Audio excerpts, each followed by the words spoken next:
Now, from CBS 4 News, this is Facing South Florida with Jim DeFede. Welcome to Facing South Florida. I'm Jim DeFede, and frustration is growing over the legislature's failure to pass anything to make condos safer in the wake of the Surfside tragedy. This week, we heard from the governor defending what he did, or rather didn't do, to help pass a reform bill. I supported them providing me a bill that would address the issue. In other words, the governor admitted he played no active role in trying to pass a bill that would protect 3.5 million Floridians who live in condos, and 60% of those condos are in buildings that are more than 30 years old. Now, the week began with all the Democratic members of Congress from Florida calling on the governor to include condo safety reforms in next week's special session. On Thursday, Congresswoman Debbie Wasserman Schultz, who represents Surfside, held a press conference at the site of the collapse with city, county, and state officials. Here's some of what they had to say. It took 98 lives. Hundreds more were upended. Since then, countless tears soaked into the ground around us. Not far from here, I stood alongside President Biden, Surfside leaders from both sides of the aisle, and even Governor DeSantis and the mayor, where we found common ground amid that horrific wreckage. And we all looked into the cameras. We all told Floridians that not only would we get to the bottom of what happened, but we would do all we could to prevent another tragedy like Surfside from happening anywhere in Florida again. While appreciating all the hard work that they do, we are asking them in Tallahassee to come together now for a special session with a unified purpose: to create and pass legislation on building and condo safety reform. Do not let this warning, which costs us so dearly, go without an effective response and preservative measures put in place. Please work together to ensure a tragedy like this never happens again. County government can only do so much without the state legislature. We're preempted by the state from undertaking the major actions that would make these coastal buildings safe, that will address our residents' fears and honor those who are lost. The legislature is returning to Tallahassee to draw congressional maps.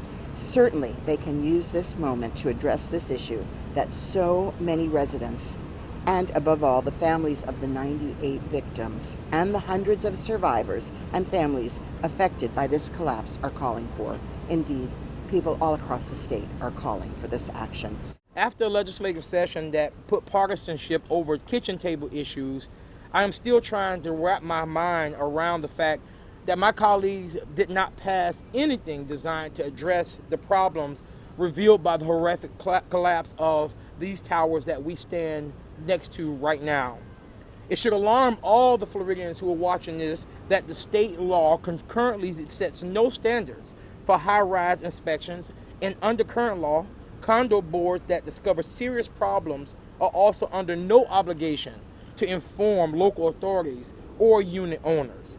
Miami-Dade and Broward counties are the only ones in the state that require inspections of the structural integrity of condos, and then it only begins at the 40-year mark. There are about 1.5 million condos in Florida, with more than half in buildings over 30 years old.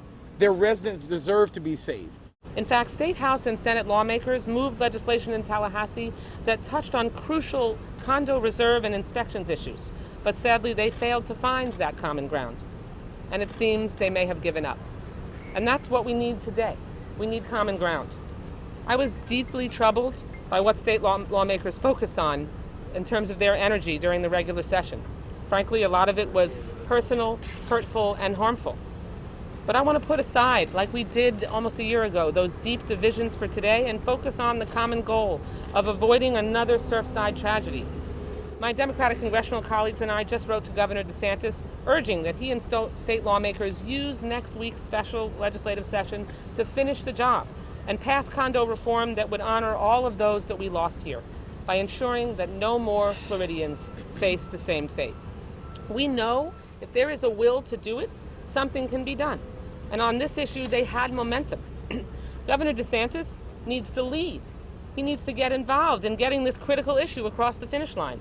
He hasn't hesitated to take the initiative on issues that he prioritizes. We already see that with the redistricting session next week. He needs to engage with legislators and get condo reform legislation passed next week.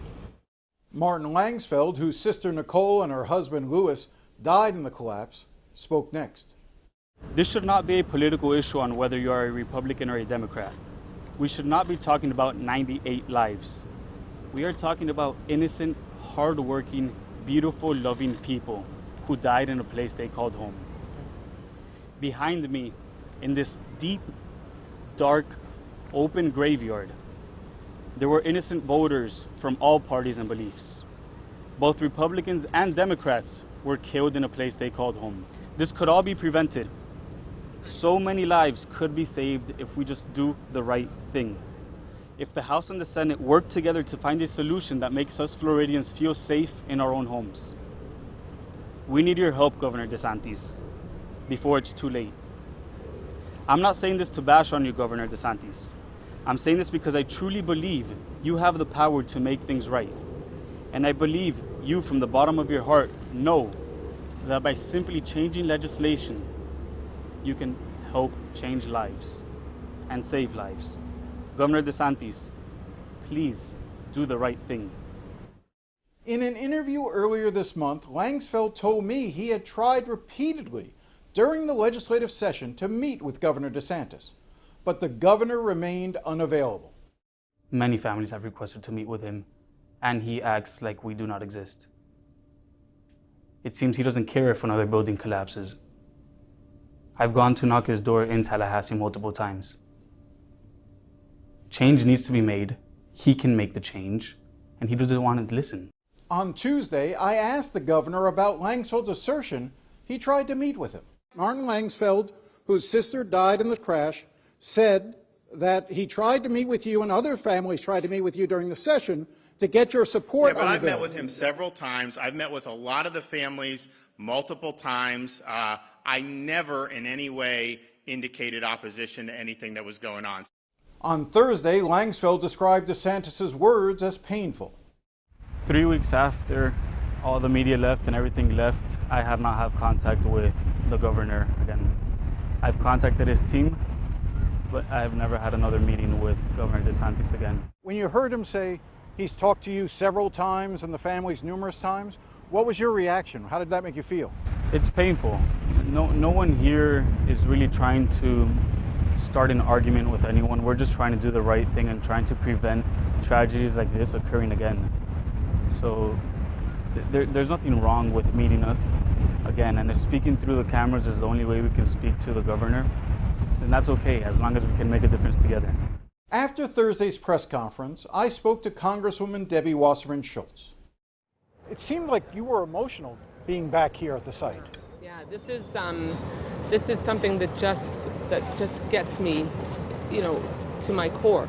I mean, looking at the site now, a hole where the lives of hundreds of people used to be, as someone else mentioned, essentially a living grave site, and it's just incredibly emotional. And I mean, fueled by the idea, the audacity, the outrageousness that we're nearly a year since this tragedy, and the legislature, we stood together with legislators and the governor and county commissioners, local officials, and the families, and we all said, we're going to take steps to make sure this never happens again.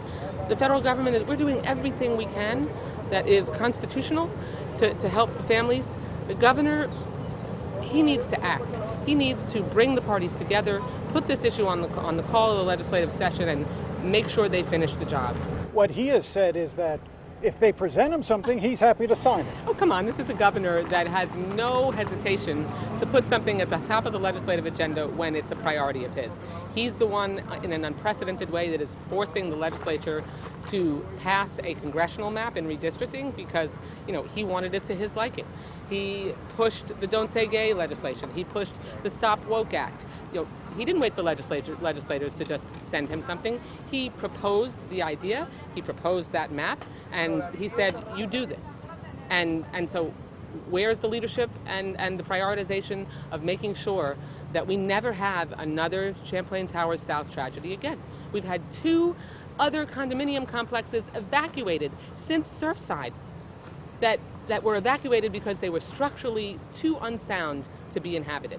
And what does it tell you that he hasn't taken that leadership role? That it doesn't matter to him. That he was disingenuous. That he didn't mean it. I think we all took one another at our word, that we were going to put all politics aside, we were going to stand together, and we were going to do everything we could to make sure that we never had another gaping hole in the ground like this one.